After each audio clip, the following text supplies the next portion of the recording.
Sostenía la mano de mi suegro Elías mientras moría, solo. Su hija, mi esposa, nunca contestó. Su hijo, menos. Entonces, una enfermera me dio su última carta. Dentro había una llave y una instrucción que me heló la sangre: ahora, haz que paguen. Si aún no estás suscrito al canal, haz clic en el botón de suscripción y activa la campanita para no perderte ninguna de nuestras historias. Tu apoyo significa todo para nosotros. Si esta historia te parece interesante, déjale un like. También me encantaría saber de qué ciudad eres. Déjanos el nombre de tu ciudad en los comentarios. Ahora, empecemos con la historia. El monitor dejó de sonar a las 4:17 de una tarde de martes. No fue el pitido agudo y dramático que se ve en las películas, sino un zumbido bajo y continuo que pareció estirar la muerte hacia el infinito. Me quedé helado, con mis manos todavía aferradas a los dedos de Elías, que empezaban a enfriarse. En ese instante, me di cuenta de que era la única persona viva en la habitación. Mi suegro, el hombre que me había tratado como a un hijo, acababa de dar su último aliento, y yo estaba completamente solo. Señor, ¿está usted bien? Una enfermera joven apareció en el umbral, con una carpeta apretada contra su pecho. Sus ojos tenían esa compasión ensayada de quien ve la muerte a diario, pero que aún no se ha vuelto inmune a ella. Asentí mecánicamente, con la garganta demasiado apretada para formar palabras. El pasillo detrás de ella bullía de vida. Oía risas ahogadas, el llanto de un bebé, el murmullo de conversaciones. Familias abrazando a médicos, niños con globos para padres en recuperación, parejas de ancianos cogidas de la mano en las sillas de la sala de espera. Y yo, allí, de pie en una burbuja de silencio que nadie se había molestado en romper. Los llamé otra vez, conseguí decir, mi voz sonando vergonzosamente pequeña, casi como un susurro. A mi esposa y a su hermano. Dijeron que venían.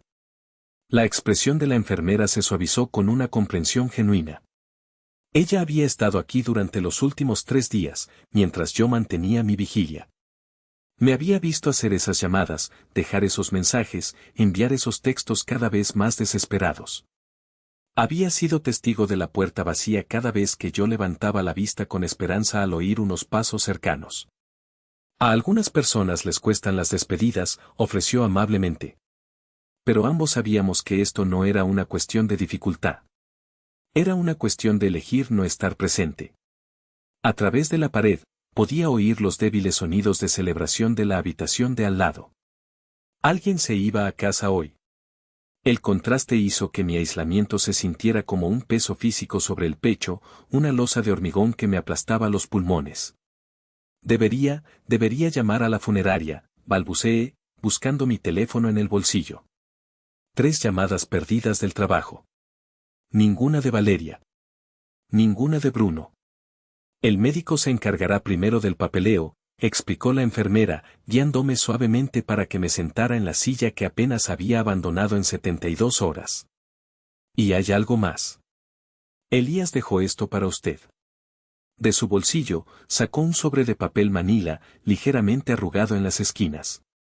Mi nombre, Fabián, estaba escrito en él con la caligrafía distintiva de Elías, letras angulosas y firmes que de alguna manera conservaban su elegancia a pesar de la enfermedad que lo había consumido. Me hizo prometer que se lo daría solo después de que se fuera, explicó la enferma. Fue muy insistente. Mis dedos temblaron al aceptarlo. En los 5 años que llevaba casado con Valeria, Elías y yo habíamos forjado un vínculo silencioso, una conexión de respeto mutuo que iba más allá de las palabras. No éramos confidentes que compartían secretos, sino 2 hombres que se entendían en el lenguaje del trabajo duro y la lealtad. ¿Qué podía tener que decirme que no pudiera haber dicho mientras estaba vivo? Rompí el sello con cuidado y saqué una única hoja de papel doblada. Dentro, pegada con cinta adhesiva en la parte superior, había una vieja llave de hierro, oxidada por el tiempo. Debajo, una dirección que no reconocí y una sola línea de texto que me heló la sangre. Fabián, hijo. Ellos nunca amaron esta tierra. Solo ven signos de pesos. Ahora, haz que paguen por su abandono. No tengas piedad. Esta es la llave de mi bodega personal. Mi justicia está en tus manos. ¿Está todo bien?, preguntó la enfermera, notando mi expresión. Sí, mentí rápidamente, doblando el papel y guardándolo en el bolsillo de mi camisa. Solo, unas últimas voluntades. Después de firmar los formularios necesarios y recoger las escasas pertenencias de Elías, un pijama, unas gafas de leer y un libro de bolsillo gastado sobre la historia del vino, salí del hospital aturdido. El sol de la tarde parecía inapropiadamente brillante. En el aparcamiento, las familias ayudaban a los pacientes a subir a los coches, algunos con globos o flores, otros con bebés recién nacidos. La vida normal continuaba mientras la mía se sentía suspendida en un limbo de dolor y confusión. Me senté en mi coche durante 20 minutos antes de poder reunir la fuerza para girar la llave de contacto. Durante esos momentos, repasé las últimas semanas de Elías en mi mente. Su creciente retraimiento, los largos silencios salpicados de comentarios crípticos que yo había atribuido a la medicación, la forma en que a veces me miraba cuando pensaba que yo no me daba cuenta, como si intentara memorizar mi rostro. O quizás, me di cuenta ahora, como si estuviera tomando una decisión. El camino a casa se sintió surrealista. Semáforos, peatones, la vida cotidiana continuando mientras yo cargaba con el peso de la muerte de Elías y su misterioso mensaje. Revisé mi teléfono en un semáforo en rojo. Todavía nada de Valeria o Bruno. La rabia, fría y pesada, se asentó en mi estómago. Estaba colgando mi abrigo cuando mi teléfono finalmente sonó. El nombre de Valeria iluminó la pantalla y una compleja mezcla de alivio e ira me inundó. Hola, cariño, dijo ella, con un tono casual, casi alegre. ¿Vienes pronto a casa? ¿Te acordaste de pasar por el súper? No queda casi nada. La normalidad de su tono hizo que me agarrara a la encimera de la cocina para mantenerme en pie. Elías ha muerto hoy, dije sin rodeos. La línea quedó en silencio durante varios segundos. Un silencio que no era de shock, sino de cálculo. Oh, dijo finalmente. ¿Cuándo ha sido? A las 4:17, respondí, mi voz firme a pesar de que las lágrimas comenzaban a trazar caminos por mi cara. Lo sabría si hubieras contestado alguna de mis llamadas. Otro silencio. Mira, he tenido reuniones todo el día. Ya sabes cómo es esto. Su voz bajó un poco. Bueno, nunca fue fácil. Supongo que es un alivio para él. Colgué la llamada sin responder. La casa, nuestra casa, de repente se sintió insoportablemente vacía. Sobre la mesa de la cocina había facturas, revistas, los detritus de una vida normal que ahora parecían insignificantes. Y en mi bolsillo, la nota de Elías ardía como un carbón al rojo vivo. Una llave, una orden y un legado que apenas empezaba a comprender. 6 meses antes, el mundo se me había caído encima. La palabra reestructuración fue el eufemismo que usaron en la megacorporación agrícola donde había trabajado durante casi una década. Me dieron una caja de cartón para mis cosas, una palmadita en la espalda y un cheque de indemnización que se sentía como un insulto. A mis 38 años, con una hipoteca y una esposa con gustos caros, me sentía como un fracasado. Pasé las primeras semanas enviando currículums, haciendo llamadas, fingiendo un optimismo que no sentía. Valeria intentaba ser comprensiva, pero su paciencia se agotaba visiblemente con cada día que pasaba sin una oferta de trabajo. Fue Elías quien me sacó de mi letargo. Apareció en nuestra puerta una mañana, sin avisar, con sus botas de trabajo cubiertas de polvo y el olor a tierra fértil pegado a su ropa. Un hombre no está hecho para estar entre 4 paredes, dijo, mirándome con sus ojos penetrantes, tan oscuros como la tierra de su viñedo. El campo necesita manos. Y tú tienes buenas manos. Ven conmigo. Al principio, me resistí. Yo era un ingeniero agrónomo, un hombre de ciencia, de datos, de optimización de cultivos a gran escala. ¿Qué iba a hacer en un pequeño viñedo familiar que parecía anclado en el siglo pasado? Pero la desesperación y el aburrimiento ganaron la partida. Al día siguiente, conduje hasta el roble sagrado, el viñedo que había pertenecido a la familia de Elías durante 3 generaciones. El lugar era hermoso y caótico a partes iguales. Vides viejas y retorcidas se aferraban a las laderas de una colina suave, coronada por un enorme roble que le daba nombre a la finca. La casa era una construcción rústica de piedra y madera, y la bodega desprendía un aroma embriagador a vino, madera y tiempo. Elías no me trató como a un empleado, ni siquiera como a su yerno. Me trató como a un aprendiz. Me enseñó a podar las vides, no con la precisión mecánica que yo había aprendido, sino sintiendo la energía de cada sarmiento. Me enseñó a caminar por los surcos y a oler la tierra para saber si necesitaba agua. Un día, estábamos junto a la matriarca, la vid más antigua del viñedo, una planta nudosa y casi monstruosa que, según Elías, era el alma de su vino. Arrancó una uva oscura, casi negra, y me la ofreció. Pruébala, dijo. La metí en mi boca. La explosión de sabor fue increíble, dulce, compleja, con un toque de especias y tierra.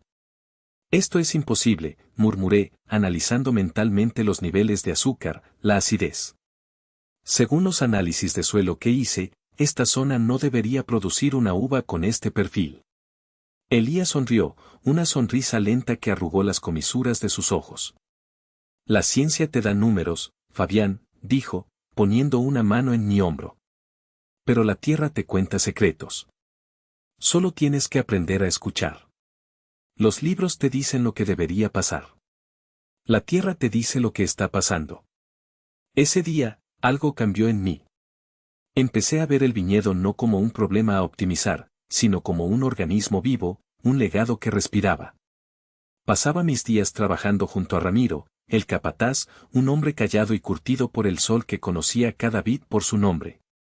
Aprendí el ritmo de las estaciones, la satisfacción del trabajo físico, la paz que se encuentra en el silencio del campo al atardecer. Valeria odiaba mis visitas al viñedo. ¿De verdad vas a cambiar tus planos y oficinas por este lodazal?, me preguntó una tarde que vino a buscarme. Estaba de pie junto al coche, con sus tacones hundiéndose ligeramente en la tierra, mirando con desdén mis manos sucias y mi ropa manchada. No es un lodazal, Valeria. Es real, intenté explicar. Ella resopló. Realmente pobre, querrás decir. Fabián, esto no es para ti. Eres un profesional, un ingeniero. Mi padre es un romántico, un hombre atrapado en el pasado. No dejes que te arrastre con él. No discutí. ¿Cómo podía explicarle la sensación de ver brotar las primeras hojas en primavera, o el peso de un racimo maduro en la mano? ¿Cómo podía describirle la conexión que sentía con Elías, una conexión que iba más allá de nuestra relación familiar? Él veía en mí algo que ni siquiera yo sabía que tenía. Veía un sucesor, no de sangre, sino de espíritu. Una tarde, mientras reparábamos una vieja barrica, Elías se detuvo y me miró fijamente. Sabes, mis hijos, comenzó, y luego se calló, como si las palabras le dolieran. Valeria solo ve esto como una carga, un ancla que le impide volar a su mundo de lujo. ¿Y Bruno? Bruno solo ve billetes. Quiere venderlo todo, construir apartamentos, hacer dinero rápido. No entienden que esta tierra tiene memoria. Guarda el sudor de mi abuelo, las lágrimas de mi padre. Guarda mi vida entera. Señaló a su alrededor, a las hileras de vides que se extendían bajo el sol dorado. Ellos no lo merecen, Fabián, dijo en voz baja, pero con una intensidad feroz. No merecen esta lealtad. En ese momento, no entendí el peso completo de sus palabras. Pensé que era la amargura de un padre decepcionado. Ahora, con su última carta en mi bolsillo, comprendía que no era amargura. Era una sentencia. Estaba dictando su última voluntad, no en un papel legal, sino en la tierra misma, y me estaba eligiendo a mí como su albacea. El hombre que había llegado allí roto y sin rumbo, había encontrado una tierra prometida. Y con ella, una batalla que nunca había pedido. Esa noche apenas dormí. Valeria llegó tarde, entró en la habitación sin hacer ruido y se acostó dándome la espalda. El abismo entre nosotros se sentía físico, un cañón frío en medio de la cama. A la mañana siguiente, se fue antes del amanecer para una reunión de desayuno. Ni una palabra sobre su padre. Ni una pregunta sobre cómo estaba yo. Era como si la muerte de Elías fuera un inconveniente administrativo que yo debía gestionar para que ella pudiera seguir con su vida. Me quedé despierto hasta que la primera luz del alba tiñó el cielo de gris, con la llave de Elías apretada en mi puño, sus bordes oxidados clavándose en mi palma. A las 7 de la mañana, había tomado una decisión. Me duché, me vestí y metí la dirección de la nota de Elías en el GPS de mi coche. Me llevó a unos 30 kilómetros de la ciudad, por carreteras secundarias cada vez más estrechas hasta que llegué a un camino de grava casi oculto por arbustos crecidos. Una verja de hierro forjado, oxidada y cubierta de enredaderas, colgaba parcialmente abierta, como si me estuviera esperando. La propiedad que se extendía más allá no era el viñedo. Era algo diferente. Una pequeña casa de campo, desgastada por el tiempo, con la pintura blanca desconchada revelando la madera grisácea de debajo. Rosas silvestres habían reclamado una pared entera, sus ramas espinosas arañando los cristales deformados de las ventanas. Parecía abandonada, olvidada por el tiempo mismo. El corazón me latía con fuerza mientras me acercaba a la puerta. La llave encajó perfectamente en la cerradura deslucida. Al empujar la puerta, crujió en señal de protesta, revelando un hogar congelado en el tiempo. Motas de polvo bailaban en los rayos de sol que se colaban por las cortinas parcialmente cerradas. Había libros forrados en cuero en las estanterías, álbumes de fotos apilados en una mesa de centro y, sobre la mesa de la cocina, colocada en el centro, había otro sobre. Este era más formal, de papel grueso, y llevaba el membrete de un bufete de abogados. Entré por completo, cerrando la puerta detrás de mí. El aire olía a papel viejo, a lavanda seca y a recuerdos. Mientras el polvo se asentaba a mi alrededor, me di cuenta de que estaba en el verdadero hogar de Elías, no en la casa funcional del viñedo donde vivía sus últimos años. Este era su santuario, el lugar donde su corazón había permanecido. Y de alguna manera, por razones que aún no podía comprender, había elegido compartir este lugar secreto conmigo, y solo conmigo. Me senté en la mesa de la cocina durante casi una hora, mirando el sobre dirigido a su abogada. Las superficies cubiertas de polvo a mi alrededor contaban una historia de abandono. No de descuido, sino de preservación deliberada. Este lugar había estado esperando, al igual que el sobre que tenía en mis manos. El nombre en el segundo sobre era licenciada Isabel Acosta, abogada, con una dirección en el centro de la ciudad. Busqué el número en internet y llamé de inmediato. Bufete Acosta, buenos días, respondió una voz nítida y profesional. Mi nombre es Fabián Herrera, comencé, mi voz sorprendentemente firme. Mi suegro, Elías Montero, falleció ayer. Me dejó un sobre dirigido a usted. Un silencio se extendió por la línea. Señor Herrera, esperaba su llamada. Lamento profundamente su pérdida. La formalidad en su tono cambió a algo más genuino. Elías era un hombre extraordinario. ¿Podría venir a mi despacho mañana por la mañana? Hay asuntos que debemos discutir. Por supuesto, acepté. ¿Debo llevar el sobre? Por favor. Y, señor Herrera. Hizo una pausa. Elías fue muy específico en sus deseos. Solicitó que todos los beneficiarios nombrados estuvieran presentes para la lectura de su testamento. Eso incluiría a Valeria y Bruno Montero. Se me encogió el estómago. ¿Tendrán que estar allí en persona? Me temo que sí. Elías fue bastante insistente en este punto. Esa tarde, volví a casa para encontrar a Valeria tumbada en el sofá, mirando una revista de moda. Apenas levantó la vista cuando entré. ¿Dónde has estado todo el día?, preguntó, con los ojos todavía fijos en la página. Me quedé en el umbral, estudiando su perfil. La misma mandíbula fuerte que Elías, pero sin nada de su carácter. He estado ocupándome de los asuntos de tu padre, ya que nadie más se molestó en aparecer cuando murió. Eso captó su atención. Dejó la revista a un lado. No empieces con el chantaje emocional, Fabián. Papá y yo teníamos nuestros problemas. Lo sabes. Su abogada ha llamado, continué, ignorando su actitud defensiva. Tenemos que estar en su despacho mañana por la mañana para la lectura del testamento. Tú, yo y Bruno. Ella resopló. ¿Qué testamento? Papá no tenía más que deudas médicas y un trozo de tierra que no vale nada. Sin embargo, su abogada insiste en que asistamos todos. La licenciada Acosta dijo que Elías fue muy específico al respecto. Valeria puso los ojos en blanco, pero se encogió de hombros. Bien. Llamaré a Bruno. Pero que sea rápido, tengo una comida de trabajo. A la mañana siguiente, conduje hasta el centro en un silencio irritado. Nos encontramos con Bruno frente al modesto edificio de ladrillo que albergaba el bufete Acosta. Estaba fumando, su rostro anguloso contraído por la molestia. Esto es ridículo, murmuró, apagando el cigarrillo con la punta del zapato. He tenido que pedir tiempo libre no remunerado para esta tontería. Entramos en el edificio juntos, una familia solo en el sentido más técnico de la palabra, unidos no por el afecto, sino por la perspectiva de una herencia que ellos consideraban insignificante y yo, un misterio. No sabían que no íbamos a una simple lectura de testamento. Íbamos a la ejecución de una sentencia. La oficina de la licenciada Acosta era pequeña pero inmaculada. Muebles de nogal, libros de derecho encuadernados en piel y una única orquídea blanca en el alféizar de la ventana.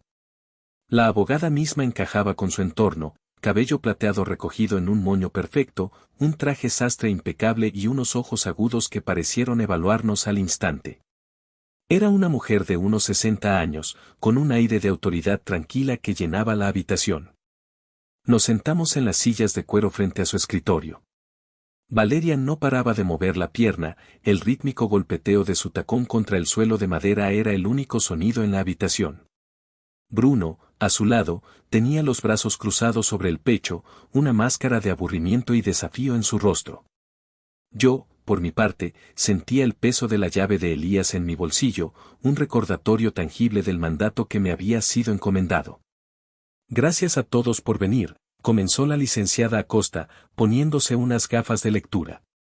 Como representante legal de Elías Montero durante los últimos 20 años, se me ha confiado la ejecución de sus últimos deseos. Bruno miró su reloj de forma ostentosa. Valeria suspiró, un sonido exagerado de impaciencia. Procedamos, continuó la abogada, sin inmutarse. Abrió un portafolio de cuero y sacó un documento grueso. Este es el último testamento y testamento de Elías Montero, revisado y notariado hace 2 meses. Comenzó a leer el lenguaje formal del documento. Valeria y Bruno intercambiaron miradas de aburrimiento. Yo, en cambio, escuchaba cada palabra, sintiendo cómo la tensión se acumulaba en mis hombros. Pasando a la distribución de bienes, continuó la licenciada Acosta, su voz clara y firme. A mi hijo, Bruno Montero. Bruno se enderezó ligeramente, un atisbo de interés en sus ojos. Le dejo mis primeras botas de trabajo, las que usé cuando planté la matriarca, para que aprenda a pararse sobre sus propios pies y a valorar el sudor que construye un legado. La sala quedó en silencio. El golpeteo del pie de Valeria cesó. La cara de Bruno pasó de la expectación a la incredulidad y luego a una ira sorda. Es una broma, siseó. La abogada lo ignoró. A mi hija, Valeria Montero. Valeria la miró fijamente, con la mandíbula apretada. Le dejo el primer sarmiento seco de nuestro viñedo, enmarcado, el mismo que guardaba mi madre, para que nunca olvide sus raíces, por mucho que intente arrancarlas. El rostro de Valeria se tiñó de un rojo carmesí. Era un insulto directo, una bofetada metafórica que resonó en el silencio de la oficina. Y finalmente, dijo la licenciada Acosta, haciendo una pausa y mirándome directamente a los ojos. A mi yerno, Fabián Herrera. Sentí las miradas de Valeria y Bruno clavarse en mí, cargadas de veneno. El hombre que cuidó de mí cuando los míos me olvidaron, el hombre que vio un legado donde otros solo veían un obstáculo, le dejo la totalidad de mis bienes restantes. Esto incluye, en su totalidad, el viñedo, el roble sagrado, su marca registrada, la bodega, todo el equipo, las cuentas bancarias asociadas, las pólizas de seguros y todas las posesiones personales. El silencio se hizo añicos. ¿Qué? La voz de Valeria fue un chillido agudo y estridente. Eso es absurdo. Es un robo. Bruno se puso de pie de un salto, golpeando el escritorio con el puño. Debe haber un error. Ese tipo apenas conocía a mi padre. Lo ha manipulado. La licenciada Acosta permaneció completamente impasible. No hay ningún error, señor Montero. Elías gozaba de plenas facultades mentales cuando hizo estos cambios. ¿Cambios?, exigió Bruno. ¿Qué cambios? Cuando su padre revisó su testamento el 15 de marzo de este año, poco después de recibir su diagnóstico terminal. Valeria se giró hacia mí, su rostro contorsionado por la sospecha. Tú lo sabías, ¿verdad? ¿Qué le hiciste? ¿Lo drogaste, te aprovechaste de su confusión? No tenía ni idea, susurré, genuinamente sorprendido. Entonces, un recuerdo afloró. Elías me había pedido que lo llevara a una cita con un especialista en el centro en marzo. Dijo que era para su plan de medicación. Esperé en el coche durante más de una hora. Nunca supe que había venido aquí. Qué conveniente, escupió Bruno. El numerito del yerno devoto funcionó a la perfección, ¿eh? Pues vamos a impugnar esto. Papá no estaba en su sano juicio. La licenciada Acosta se aclaró la garganta. Anticipé esta reacción. Elías también lo hizo. Deslizó un documento sobre la mesa. Esta es una evaluación psiquiátrica realizada una semana antes de que Elías cambiara su testamento, certificando su competencia mental. También grabó una declaración en video explicando sus decisiones, que se proporcionará al tribunal si es necesario. El rostro de Bruno se puso pálido. Valeria se desplomó en su silla, derrotada. ¿Cuánto?, preguntó Bruno con voz ronca. ¿Cuánto dejó? La licenciada Acosta me miró. Solo el viñedo está valorado en aproximadamente 1.2 millones de dólares, sin contar el valor de la marca y el inventario de la bodega. Hay cuentas de inversión por un total de poco más de $300,000 y pólizas de seguro por valor de $200,000. Elías vivía con modestia, pero invirtió sabiamente. La cifra flotó en el aire, obscena y abrumadora. Valeria y Bruno me miraban ahora no solo con ira, sino con un odio puro y desnudo. El odio de aquellos a quienes se les ha negado lo que creían que les pertenecía por derecho de nacimiento. Esto es legalmente vinculante, continuó la abogada. Mi oficina se encargará de la transferencia de todos los activos. Y ahora, si me disculpan, necesito hablar con el señor Herrera en privado. Después de que Valeria y Bruno salieran furiosos de la oficina, dando un portazo, la licenciada Acosta me entregó un tercer sobre. Elías me pidió que le diera esto después de la lectura. Dijo que entonces lo entendería. Solo en su oficina, lo abrí con dedos temblorosos. Dentro había una sola hoja de papel con la letra de Elías. Perdona que te haya cargado con esto, hijo. Pero eras el único en quien podía confiar. Ellos te atacarán. Intentarán quitarte lo que ahora es tuyo. Sé fuerte. No cedas. No por el dinero, sino por lo que representa. Lucha por esta tierra como yo lo habría hecho. Es tuya. Te la ganaste. Doblé la nota con cuidado y la guardé en mi bolsillo junto a la primera. Cuando levanté la vista, la licenciada Acosta me observaba con una tranquila comprensión. Lo eligió por una razón, Fabián, dijo suavemente la abogada. No solo como su beneficiario, sino como su voz. Como su justicia. En ese momento, finalmente lo entendí. Elías no me había dejado simplemente dinero o una propiedad. Me había dado algo mucho más valioso y mucho más peligroso, el poder que él nunca había tenido en vida para hacer frente a sus hijos. Y con él, una misión que pondría a prueba cada parte de mí. Afuera, Valeria y Bruno me esperaban. La guerra acababa de empezar. La oficina de la licenciada Acosta era pequeña pero inmaculada. Muebles de nogal, libros de derecho encuadernados en piel y una única orquídea blanca en el alféizar de la ventana. La abogada misma encajaba con su entorno, cabello plateado recogido en un moño perfecto, un traje sastre impecable y unos ojos agudos que parecieron evaluarnos al instante. Era una mujer de unos 60 años, con un aire de autoridad tranquila que llenaba la habitación. Nos sentamos en las sillas de cuero frente a su escritorio. Valeria no paraba de mover la pierna, el rítmico golpeteo de su tacón contra el suelo de madera era el único sonido en la habitación. Bruno, a su lado, tenía los brazos cruzados sobre el pecho, una máscara de aburrimiento y desafío en su rostro. Yo, por mi parte, sentía el peso de la llave de Elías en mi bolsillo, un recordatorio tangible del mandato que me había sido encomendado. Gracias a todos por venir, comenzó la licenciada Acosta, poniéndose unas gafas de lectura. Como representante legal de Elías Montero durante los últimos 20 años, se me ha confiado la ejecución de sus últimos deseos. Bruno miró su reloj de forma ostentosa. Valeria suspiró, un sonido exagerado de impaciencia. Procedamos, continuó la abogada, sin inmutarse. Abrió un portafolio de cuero y sacó un documento grueso. Este es el último testamento y testamento de Elías Montero, revisado y notariado hace 2 meses. Comenzó a leer el lenguaje formal del documento. Valeria y Bruno intercambiaron miradas de aburrimiento. Yo, en cambio, escuchaba cada palabra, sintiendo cómo la tensión se acumulaba en mis hombros. Pasando a la distribución de bienes, continuó la licenciada Acosta, su voz clara y firme. A mi hijo, Bruno Montero. Bruno se enderezó ligeramente, un atisbo de interés en sus ojos. Le dejo mis primeras botas de trabajo, las que usé cuando planté la matriarca, para que aprenda a pararse sobre sus propios pies y a valorar el sudor que construye un legado. La sala quedó en silencio.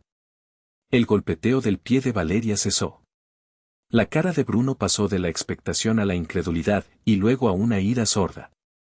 Es una broma, siseó. La abogada lo ignoró.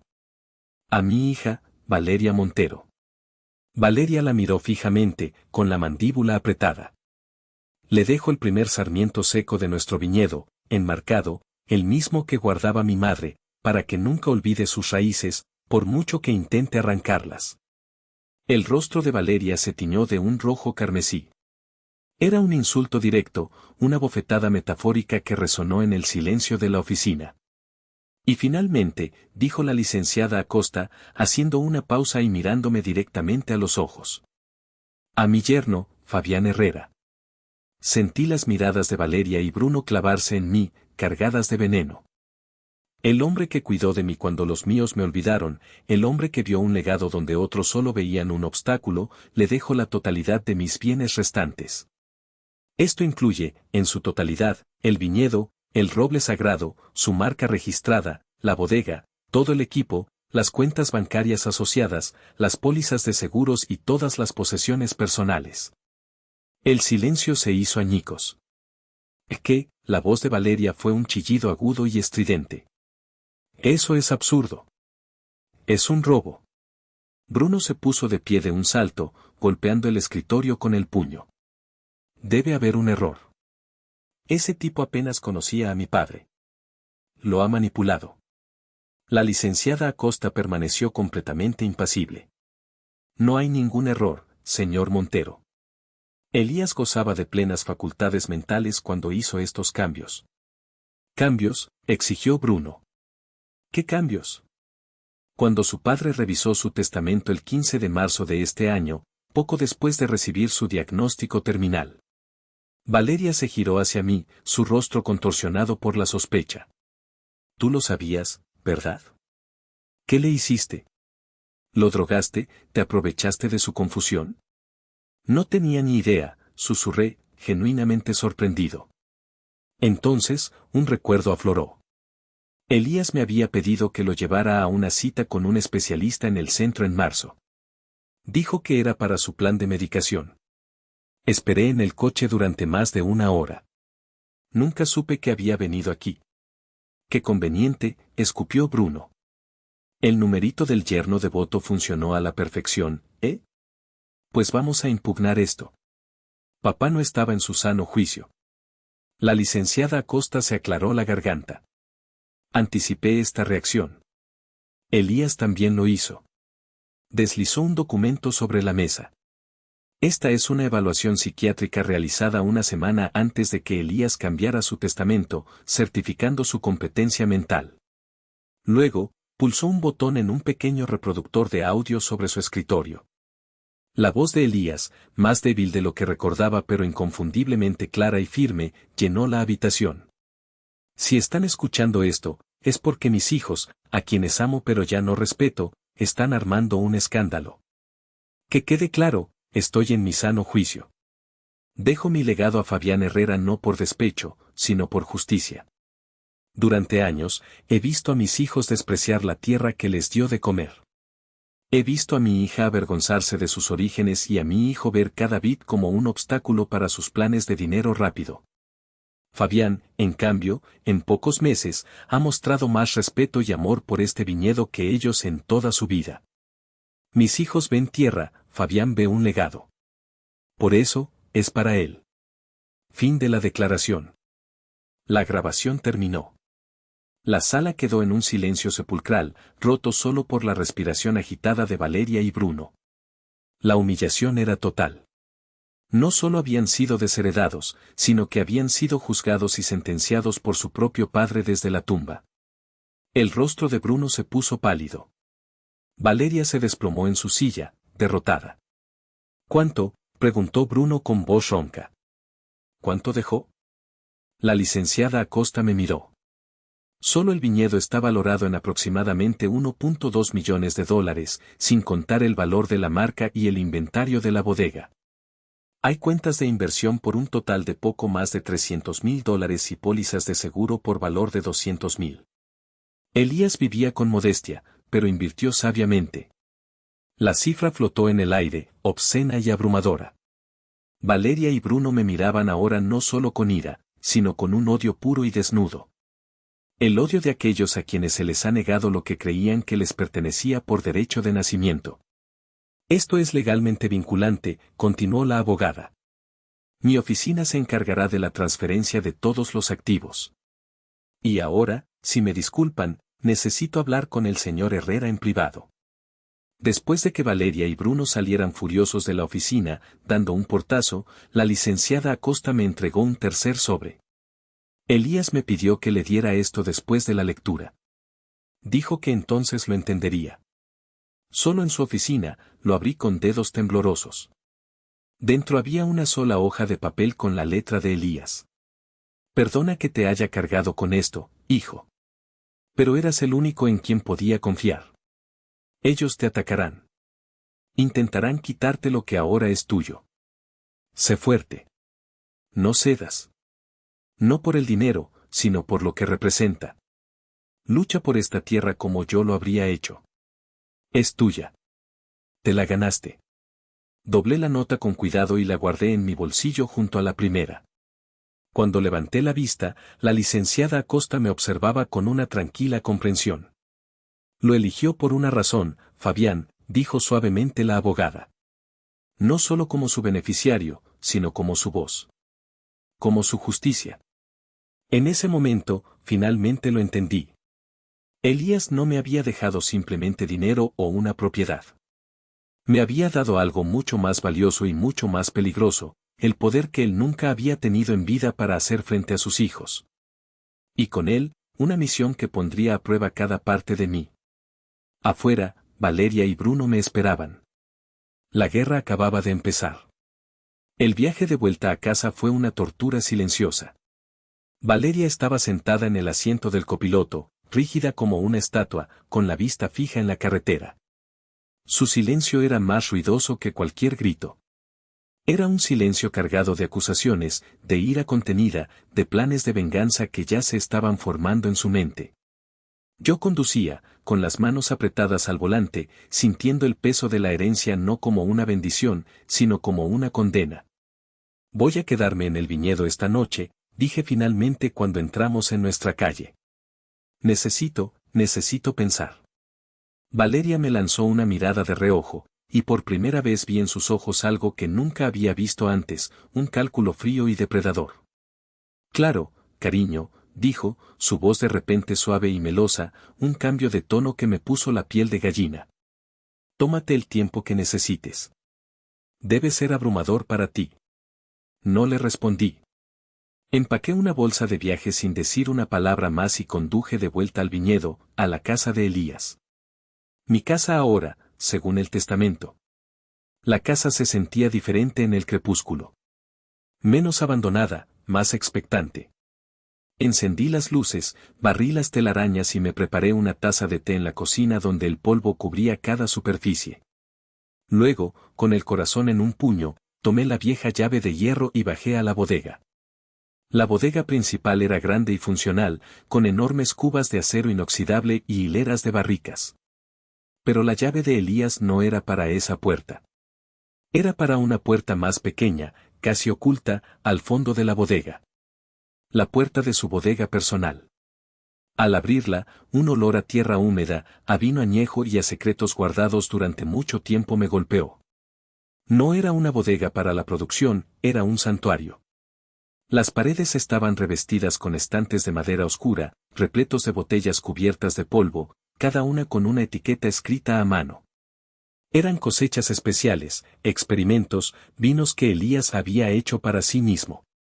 Pero lo más importante estaba sobre un viejo escritorio de roble en el centro de la habitación. Una fila de gruesos cuadernos de contabilidad, encuadernados en piel. Diarios. Abarcaban décadas, cada uno etiquetado con un año en la precisa caligrafía de Elías. Seleccioné el más reciente y me senté en la única silla de la habitación, una vieja mecedora de madera. Afuera, los grillos comenzaron su coro nocturno mientras yo abría el diario en la primera página. 10 de enero, había escrito Elías. Benito, mi perro, ha muerto hoy. Tenía 14 años. Lo enterré bajo el roble sagrado. Valeria llamó por primera vez en meses. Necesitaba dinero para un bolso de diseñador. Se lo di, porque soy un tonto que todavía cree que el amor de un padre debe ser incondicional. Benito me habría ladrado por ser tan estúpido. Leí hasta que me ardieron los ojos. Diario tras diario revelaba a un hombre que nunca había conocido de verdad. Agudo, observador y cada vez más aislado. Elías lo había documentado todo. Las crecientes demandas financieras de Bruno, sus negocios fallidos que Elías siempre acababa rescatando. Los comentarios cortantes de Valeria sobre sus modales de pueblo y sus opiniones anticuadas. Los amigos que se habían alejado cuando su enfermedad hizo que socializar fuera difícil. 18 de febrero, leí en una entrada de hacía solo unos meses. Llamé a Bruno 3 veces esta semana. Me salta el contestador. Cuando finalmente respondió, pude oír música de fiesta de fondo. Dijo que estaba hasta arriba de trabajo pero que vendría a verme pronto. Eso fue en diciembre. Ahora es febrero. Lo más desgarrador eran sus descripciones de las fiestas que pasaba solo. Hice un pequeño pavó de todos modos. Puse la mesa para 4 por costumbre, aunque sabía que nadie vendría. Valeria me envió un mensaje de texto: pasaremos la Navidad con la familia de mi novio en la playa. Bruno ni siquiera se molestó en dar una excusa este año. Me comí el pavó con las gallinas. Al menos ellas parecen agradecidas. Pasé horas en esa bodega, devorando sus palabras, sintiendo su soledad como si fuera la mía. Luego, en el fondo de un cajón del escritorio, encontré lo que Elías realmente quería que viera. Un libro de contabilidad de color negro, diferente a los demás. No era un diario. Lo abrí. Dentro, con una precisión meticulosa, Elías había documentado cada transacción financiera sospechosa. Había fotocopias de cheques que Bruno había falsificado, usando la cuenta del viñedo para pagar deudas de juego. Había extractos bancarios que mostraban grandes sumas de dinero transferidas a cuentas que no reconocí. Y lo peor de todo, había una carpeta con copias impresas de correos electrónicos. Eran entre Valeria y el promotor inmobiliario, Becerra. En ellos, discutían abiertamente estrategias para convencer a Elías de que el viñedo ya no era rentable. Hablaban de cómo desgastarlo, de cómo hacerle creer que estaba perdiendo dinero para que aceptara vender la tierra por una fracción de su valor real. Becerra le prometía a Valeria una generosa comisión de búsqueda si conseguía que su padre firmara. La traición era tan profunda, tan calculada, que sentí náuseas. No era solo abandono o egoísmo. Era una conspiración activa para despojar a su propio padre de su legado. Cerré el libro negro, con las manos temblando de rabia. Ahora entendía el mandato de Elías. No tengas piedad. No era una sugerencia. Era una orden. Me había dado las armas que necesitaba para la guerra que se avecinaba. Y en la soledad de esa bodega secreta, juré que no lo decepcionaría. Pasé la noche en la casa de Elías, durmiendo de forma intermitente en su vieja cama, con sus diarios y el libro negro esparcidos por el suelo. A la mañana siguiente, me despertó el sonido de un coche derrapando en el camino de grava. Me asomé por la ventana y vi a Bruno salir de su deportivo, dando un portazo. Venía hacia la casa con andares de matón, con la cara roja de ira. Bajé las escaleras justo cuando él irrumpía en la casa sin llamar. ¿Dónde está?, gritó, sus ojos inyectados en sangre recorriendo la habitación. ¿El qué, Bruno?, pregunté con calma, situándome en el último escalón. No te hagas el estúpido, Herrera. El dinero. El testamento dice que te lo quedas todo. ¿Dónde coño está el dinero de mi padre? El dinero de Elías está donde él lo dejó, respondí, mi voz más firme de lo que me sentía. En las cuentas que ahora están a mi nombre. Bruno soltó una carcajada amarga y cruel. Tú no eres nadie. Un simple arrimado. Un ingeniero fracasado que vino a lamerle las botas a un viejo senil. Ese viñedo, ese dinero, es nuestro. De Valeria y mío. Por derecho de sangre. Dio un paso hacia mí, invadiendo mi espacio personal, apestando a alcohol rancio y a rabia impotente. Así que más te vale hacer lo correcto. Vas a ir a un abogado, vas a firmar unos papeles y nos vas a dar lo que nos pertenece. O te juro que haré que te arrepientas de haber conocido a mi padre. En el pasado, me habría acobardado. Habría retrocedido, habría intentado razonar con él, habría buscado una salida pacífica. Siempre había evitado el conflicto, especialmente con la familia de Valeria. Pero algo había cambiado en mí en las últimas 48 horas. La soledad de la muerte de Elías, la crudeza de su dolor en los diarios, la fría traición del libro negro, todo eso había forjado algo nuevo en mi interior. Una columna vertebral de acero. No voy a firmar nada, Bruno, dije, mirándolo directamente a los ojos, sin retroceder ni un centímetro. Este viñedo es el legado de Elías. Y ahora es mi responsabilidad. Su rostro se contrajo en una máscara de furia. Levantó la mano como para golpearme, y por un instante pensé que lo haría. Pero en ese momento, una voz grave y tranquila sonó desde la puerta. Será mejor que bajes esa mano, muchacho. Ambos nos giramos. Ramiro, el capataz, estaba de pie en el umbral. Era un hombre de pocas palabras, de unos 60 y tantos años, con la piel curtida por décadas de sol y unas manos que parecían hechas de cuero y roca. Llevaba en la mano una pesada llave inglesa. No dijo nada más, pero su presencia era una amenaza silenciosa y potente.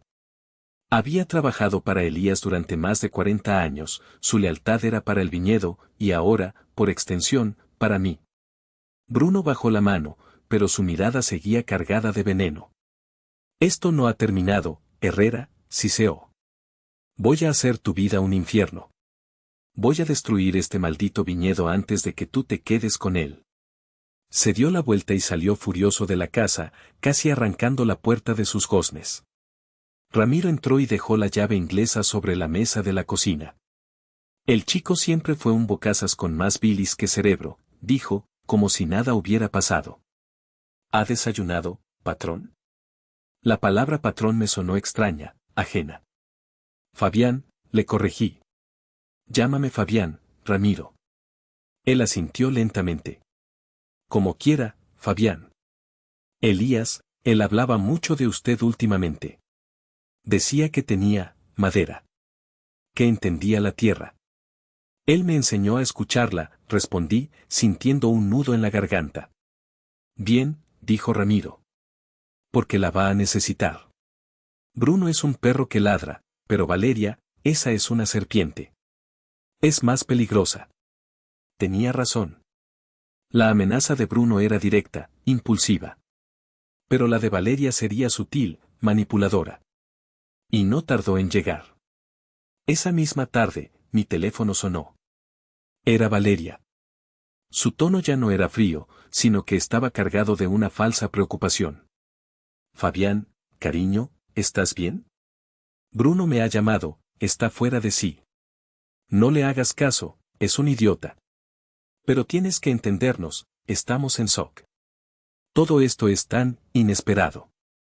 Lo sé, dije, cauteloso. Mira, continuó, su voz ahora un susurro seductor. Sé que estás enfadado. Tienes todo el derecho. No hemos estado a la altura. Pero somos una familia, Fabián. Y podemos arreglar esto. ¿Por qué no vienes a casa? Prepararé tu cena favorita. Hablamos con calma, como la gente civilizada. Buscamos una solución que sea justa para todos. Era una trampa, y lo sabía. La solución justa para ella significaba que yo renunciara a todo. Pero decidí seguirle el juego. Necesitaba entender su estrategia. Está bien, dije. Iré a casa esta noche. Maravilloso, cariño, arrulló. Verás cómo todo se arregla. Colgué el teléfono y miré a Ramiro, que había estado escuchando en silencio. Él simplemente negó con la cabeza. Vaya con cuidado, Fabián, dijo. Las serpientes te adormecen con su siseo antes de morder. Esa noche, mientras conducía hacia la que había sido mi casa, me sentía como un soldado entrando en territorio enemigo. La primera amenaza había sido repelida, pero la batalla principal, la batalla contra mi propia esposa, estaba a punto de comenzar. Y sabía, con una certeza aterradora, que ella no jugaría limpio. Cuando llegué a casa, la escena estaba perfectamente montada para la seducción. Las luces estaban bajas, sonaba música suave y el aroma de mi plato favorito, osobuco, flotaba en el aire. Valeria me recibió en la puerta con una sonrisa radiante y un vestido que sabía que me encantaba. Me dio un beso largo y estudiado que no tenía nada de pasión y todo de estrategia. Bienvenido a casa, cariño, susurró contra mis labios. Durante la cena, interpretó su papel a la perfección. Era la esposa arrepentida, la hija afligida. Habló de lo mucho que en el fondo quería a su padre, de cómo lamentaba no haber pasado más tiempo con él. Culpó al estrés del trabajo y a la mala influencia de Bruno de su comportamiento. Sé que hemos cometido errores, Fabián, dijo, alargando la mano sobre la mesa para coger la mía. Sus dedos estaban fríos. Pero este testamento, es una locura. Papá no estaba bien. Estaba enfermo, confundido. Seguramente tú también te das cuenta de que esto no es justo. El testamento es lo que es, Valeria, respondí, manteniendo mi voz neutra. Pero podemos arreglarlo, insistió, sus ojos brillando con una falsa sinceridad. Somos un equipo, tú y yo. Siempre lo hemos sido. Mira, ese viñedo es una carga. Es un pozo sin fondo de trabajo y deudas. Mi padre era un soñador, no un hombre de negocios. ¿Por qué no hacemos lo inteligente? Vendemos. Becerra, el promotor, sigue interesado. Nos daría una fortuna. Podríamos pagar la hipoteca, comprar un apartamento en la ciudad, viajar, empezar de nuevo, sin deudas, sin preocupaciones. Solo tú y yo. Era una oferta tentadora, un camino fácil hacia una vida de lujo y comodidad. La vida que ella siempre había querido. La vida que, una parte de mí, admitía haber deseado también. Pero entonces recordé la cara de Elías, su mano en mi hombro, su voz diciéndome que la tierra tenía memoria. Recordé su soledad en los diarios. No voy a vender, Valeria, dije en voz baja pero firme. Su sonrisa vaciló por una fracción de segundo. ¿Qué? El viñedo no es una carga. Es un legado.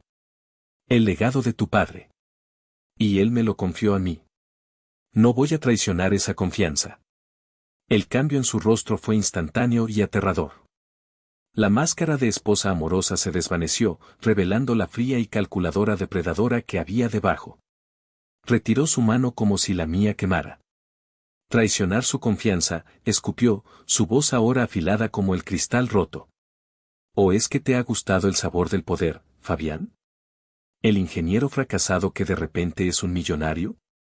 ¿Crees que no sé lo que estás pensando? Te quedarás con todo y luego me dejarás en la calle, ¿verdad? Esto no tiene nada que ver con el dinero, y lo sabes. Claro que tiene que ver con el dinero, gritó, poniéndose de pie. Siempre tiene que ver con el dinero. Y ese dinero es mío. Y mío y de mi hermano. No de un advenedizo que se aprovechó de un viejo moribundo. Era el momento. Me levanté lentamente, fui a mi maletín, que había dejado junto a la puerta, y saqué el libro de contabilidad negro. Lo puse sobre la mesa de comedor con un golpe sordo. ¿Hablas de esto, Valeria?, pregunté. Ella miró el libro, y el color desapareció de su rostro.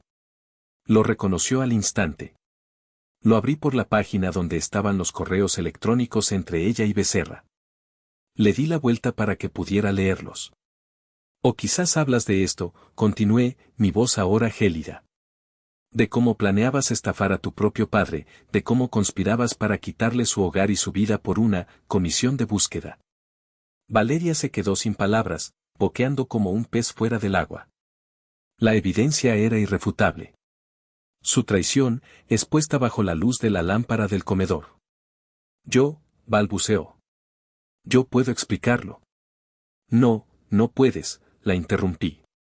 Hice todo esto por nosotros, Fabián, dijo, su voz ahora un quejido desesperado. Por un futuro mejor. Un futuro sin oler a tierra mojada, sin tener que avergonzarme de donde vengo. Ahí estaba. La verdad desnuda.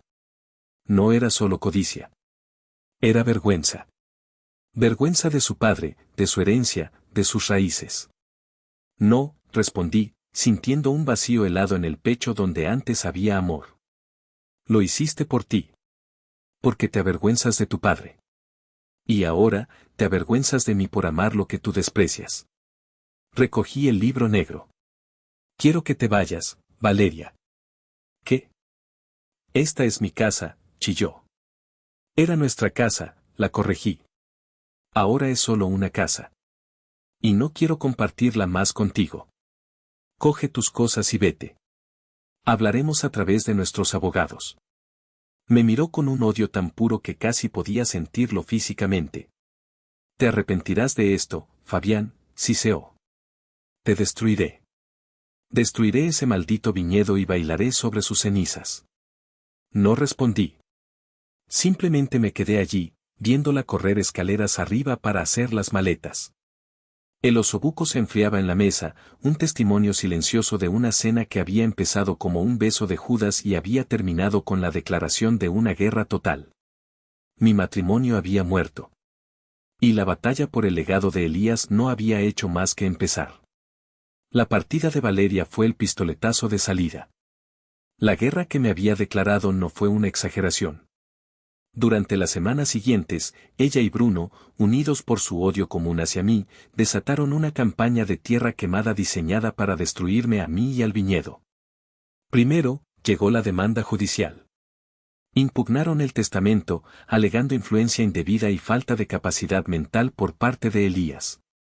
Su abogado, un tipo tiburón con una sonrisa grasienta, presentó una moción para congelar todos los activos, incluidas las cuentas bancarias del viñedo. De la noche a la mañana, me encontré sin acceso a capital, justo cuando más lo necesitaba para preparar la cosecha. Luego, comenzaron los ataques a la reputación del viñedo.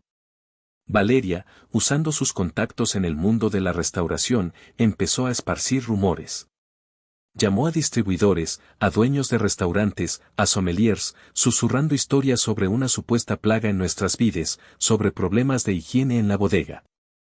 Las cancelaciones de pedidos empezaron a llegar, primero un goteo, luego una inundación. Bruno, por su parte, optó por tácticas más directas. Una noche, alguien cortó los cables del sistema de riego por goteo en la sección más valiosa del viñedo. Perdimos 2 días de riego crucial en pleno calor de verano antes de que Ramiro descubriera el sabotaje. No teníamos pruebas, pero ambos sabíamos quién estaba detrás. Otra vez, un pequeño incendio accidental se declaró en el cobertizo de herramientas. Lo sofocamos a tiempo, pero el mensaje era claro. Me sentía asediado, ahogado. Los gastos legales se acumulaban. Los ingresos se desplomaban. Los trabajadores, leales a Elías pero asustados por la inestabilidad, empezaron a murmurar. Algunos de los más jóvenes, con familias que alimentar, aceptaron ofertas de otros viñedos y se marcharon. Me sentía como el capitán de un barco que se hundía, tapando agujeros frenéticamente mientras la tripulación abandonaba la nave. La presión era inmensa. Apenas dormía, pasaba las noches revisando los libros de contabilidad, intentando encontrar una manera de sobrevivir. Durante el día, trabajaba codo con Ramiro y los pocos hombres que quedaban, podando, desbrozando, haciendo el trabajo de 10 personas entre 3. Mi formación como ingeniero agrónomo parecía una broma cruel.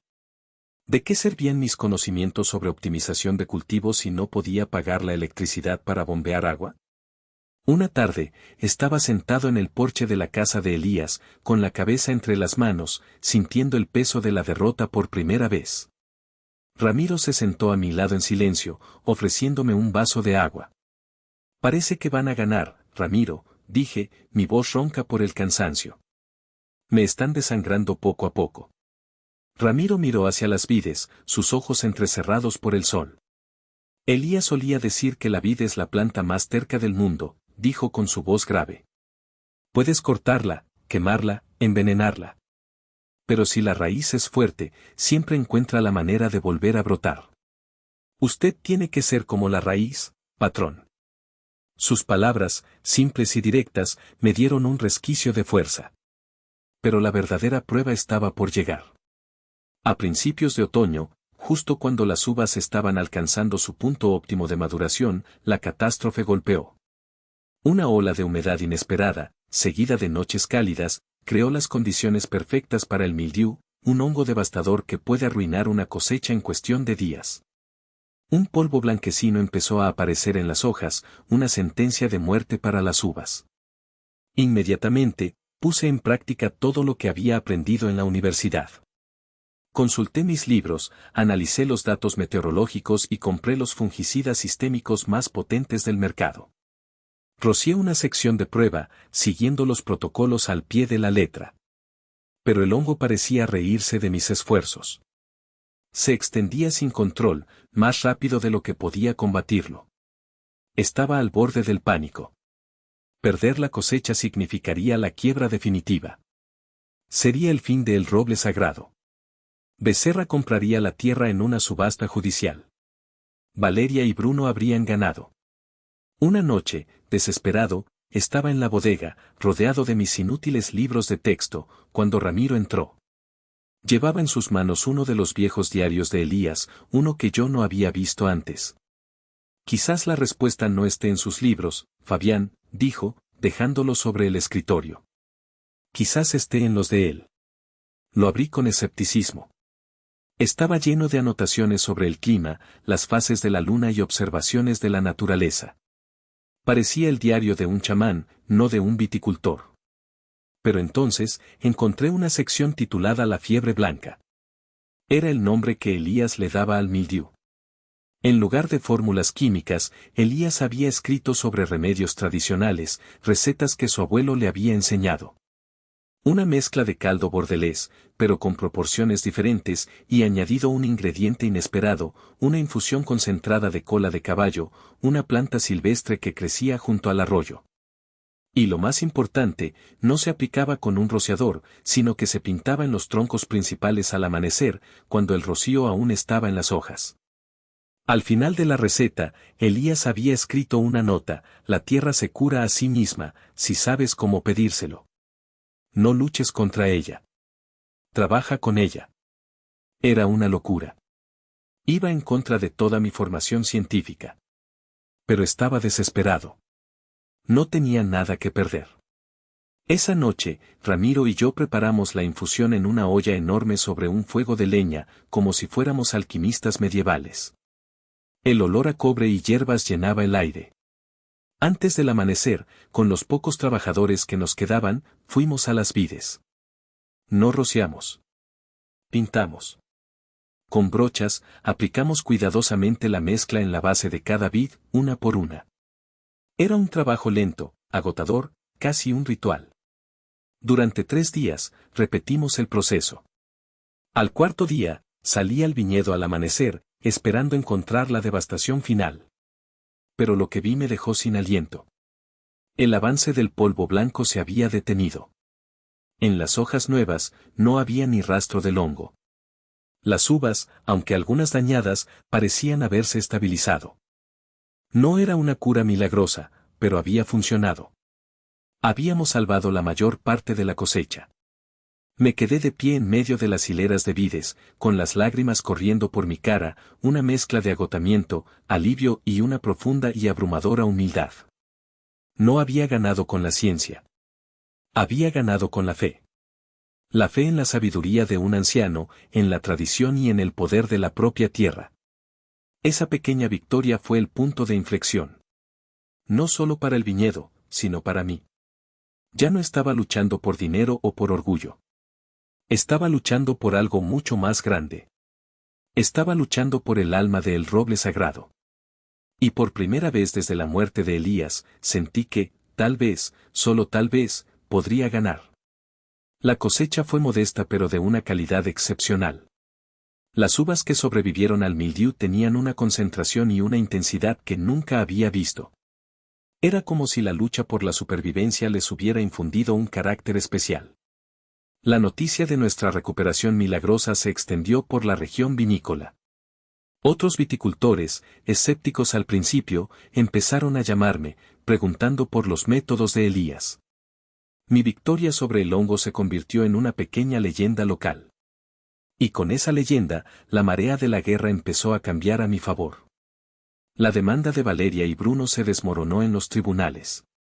La licenciada Acosta presentó el video de Elías, sus diarios y el testimonio de Ramiro y otros trabajadores leales. El juez no solo desestimó el caso, sino que amonestó a Valeria y Bruno por presentar una demanda frívola, condenándolos a pagar todas las costas legales, incluidas las mías. Fue un golpe financiero devastador para ellos. El karma, o quizás solo la lógica de las consecuencias, no tardó en hacer el resto. Bruno fue el primero en caer. Sus acreedores de juego, al enterarse de que no recibiría ninguna herencia, perdieron la paciencia. Una noche, según me contó Ramiro, que se enteraba de todo en el pueblo, 2 hombres de aspecto poco amigable lo sacaron de un bar y le dieron una paliza que lo mandó al hospital. Tuvo que vender su preciado coche deportivo y mudarse a un apartamento miserable en las afueras para pagar una parte de lo que debía. La caída de Valeria fue más lenta, más sutil, pero igual de brutal. Su alianza con Becerra se evaporó en cuanto perdió el caso. El promotor inmobiliario ya no tenía ningún interés en ella. Sus amigos de la alta sociedad, que la habían apoyado cuando pensaban que iba a heredar una fortuna, le dieron la espalda. La despidieron de su trabajo en la galería de arte de lujo por el escándalo que había provocado. De repente, la mujer que se avergonzaba de sus raíces de pueblo se encontró sin dinero, sin trabajo y sin estatus social. Yo me mantuve al margen, centrado en el viñedo. Con el dinero de la cosecha, pagué las deudas más urgentes y empecé a embotellar el vino de ese año. Lo llamé resiliencia. Un día lluvioso de invierno, estaba en la bodega supervisando el etiquetado cuando Ramiro entró. «Tiene visita», dijo, con una expresión indescifrable. Levanté la vista y la vi. Valeria estaba de pie bajo el marco de la puerta, empapada por la lluvia, temblando de frío. Llevaba ropa barata y su maquillaje estaba corrido por las lágrimas. No quedaba ni rastro de la mujer glamurosa y arrogante que había sido mi esposa. Parecía una extraña, una versión rota y desesperada de sí misma. «Fabián», dijo, su voz apenas un susurro. No respondí. Simplemente la miré, esperando. Dio un paso vacilante hacia mí. He perdido todo», balbuceó. «Mi trabajo, mi apartamento. Bruno está escondido, no sé dónde. Becerra no me contesta el teléfono. Nadie me ayuda». Las lágrimas corrían libremente por su cara, mezclándose con la lluvia. «Sé que no tengo derecho a pedirte nada. Sé que he sido horrible. Fui una tonta, una egoísta. Estaba tan equivocada, Fabián. Sobre papá, sobre el viñedo, sobre ti. Se acercó más, sus ojos suplicantes fijos en los míos. Pero eres mi marido. Todavía lo eres. Por favor, Fabián. Ayúdame. Solo un poco de dinero para empezar de nuevo. Un préstamo. Te lo devolveré, te lo juro. Y entonces hizo algo que nunca pensé que vería. Se arrodilló. Allí mismo, en el suelo de piedra de la bodega, Valeria, la orgullosa, la arrogante Valeria, se arrodilló ante mí, sollozando. Por favor, suplicó. No me dejes así. Te lo ruego. En ese momento, la última carta de Elías resonó en mi cabeza, tan clara como si me la estuviera susurrando al oído, no tengas piedad. Miré su figura arrodillada, una imagen de desesperación absoluta. Una parte de mí, el viejo Fabián, sintió una punzada de lástima. Pero otra parte, la parte que había leído los diarios de su padre, la parte que había luchado por cada vid, la parte que había soportado sus traiciones, se mantuvo firme. Esto no era justicia. Era el resultado de sus propias decisiones. Elías no me había pedido que fuera cruel. Me había pedido que no fuera débil. Me había pedido que dejara que las consecuencias siguieran su curso natural. Me agaché, pero no para ayudarla a levantarse. Cogí una de las botellas de resiliencia de la caja. La examiné, limpiando una mota de polvo de la etiqueta. Luego, sin decir una sola palabra, me di la vuelta y me alejé, dejándola arrodillada en el suelo frío y húmedo de la bodega. Mientras subía las escaleras, oí sus sollozos convertirse en un grito de rabia y desesperación. Pero no me detuve. No miré atrás. La sentencia de Elías se había cumplido. Pasó un año. Un año que se sintió como una vida entera. Un año de trabajo incesante, de pequeñas victorias y de una paz que se iba asentando lentamente en mi alma. El viñedo, liberado de las deudas y de la guerra, floreció. El vino Resiliencia fue un éxito inesperado. Los críticos elogiaron su complejidad, su carácter único. La historia detrás de la cosecha le añadió un aura de leyenda. Los pedidos volvieron a llegar, más numerosos que nunca. Restaurantes de prestigio que antes nos habían rechazado ahora suplicaban por tener el roble sagrado en sus cartas. Pero mi visión para el viñedo iba más allá de simplemente hacer buen vino. Recordaba las palabras de Elías, su sueño de un lugar que fuera más que un negocio. Quería que fuera un legado vivo. Con las ganancias, empecé a reinvertir en la finca. No en tecnología de última generación, sino en restaurar su alma. Reparamos la vieja casa de piedra, convirtiéndola en una acogedora sala de catas y una pequeña posada rural. Limpiamos los senderos que serpenteaban entre las vides y abrimos el viñedo al público para visitas guiadas. Pero el proyecto más importante para mí fue la Escuela de la Tierra Elías Montero. Usando uno de los viejos graneros, creé un pequeño centro de formación. Allí, junto a Ramiro, empezamos a ofrecer talleres gratuitos para jóvenes de la zona que querían aprender el oficio de la viticultura. Les enseñábamos no solo las técnicas, sino la filosofía de Elías, el respeto por la tierra, la importancia de la paciencia y el valor del trabajo hecho con las manos. El viñedo que una vez había sido un lugar de conflicto y soledad se transformó en un centro de comunidad. Los fines de semana, el lugar bullía de vida. Familias paseando entre las vides, parejas disfrutando de una copa de vino en la terraza, jóvenes aprendices riendo mientras aprendían a podar. El roble sagrado había renacido. Completé mi divorcio de Valeria. Fue un proceso rápido y sin incidentes. Ella no se presentó a la vista final. Su abogado simplemente aceptó los términos. Nunca volví a saber de ella directamente. Los rumores en el pueblo eran vagos y tristes. Algunos decían que se había mudado a otra ciudad y trabajaba de camarera. Otros, que vivía con un hombre mucho mayor que ella. Fuera cual fuera su destino, ya no formaba parte de mi vida.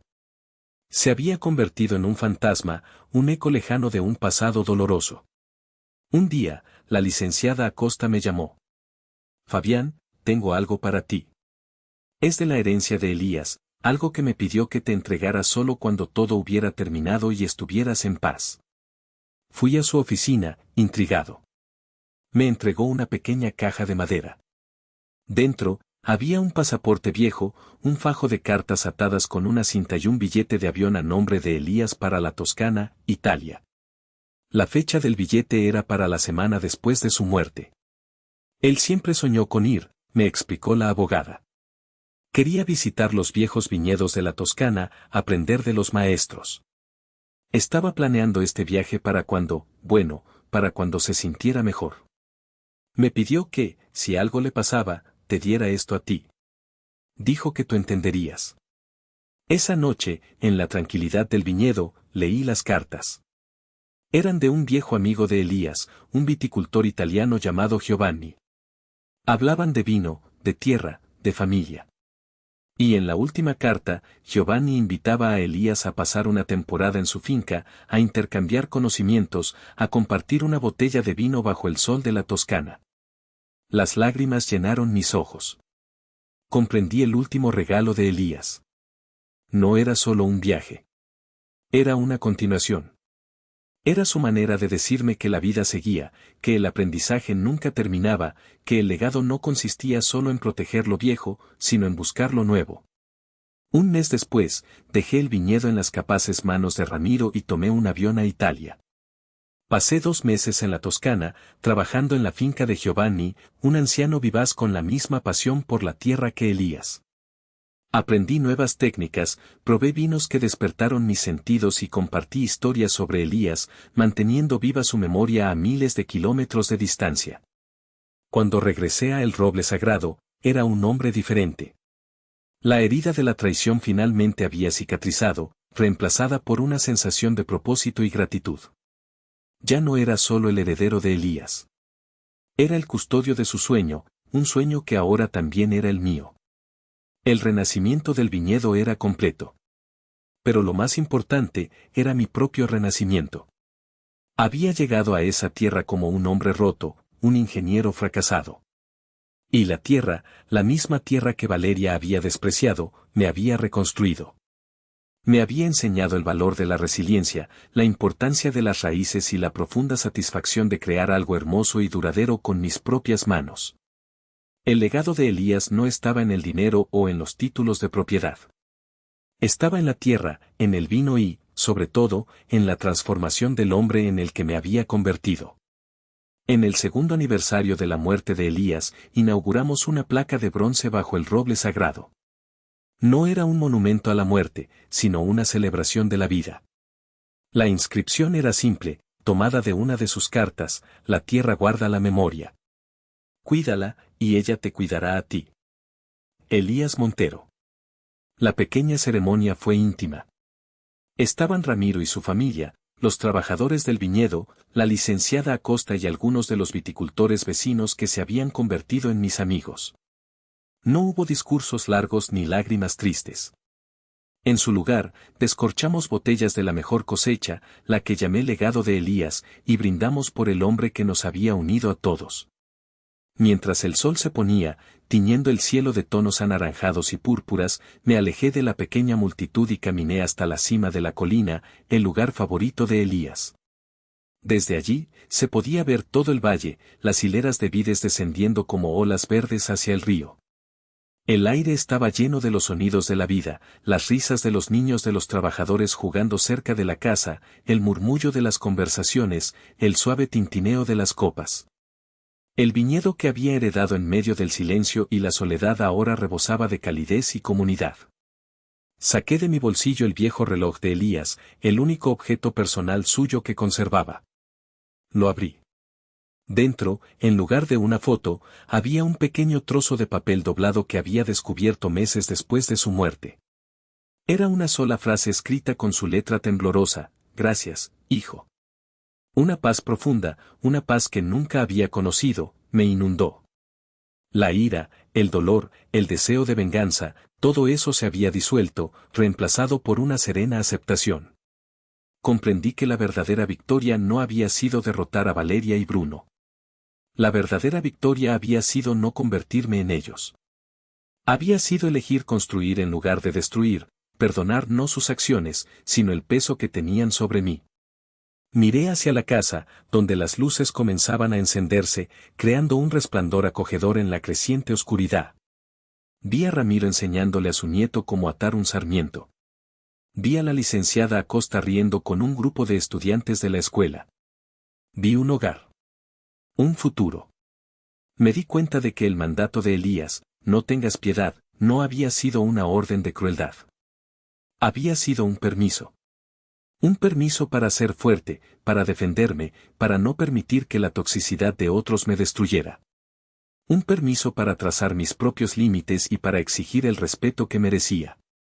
Y una vez que esa batalla estuvo ganada, el mandato se había cumplido. El resto dependía de mí. Levanté mi copa hacia el cielo estrellado. Por ti, Elías, susurré al viento. Por la tierra. Y por los secretos que nos cuenta a quienes estamos dispuestos a escuchar.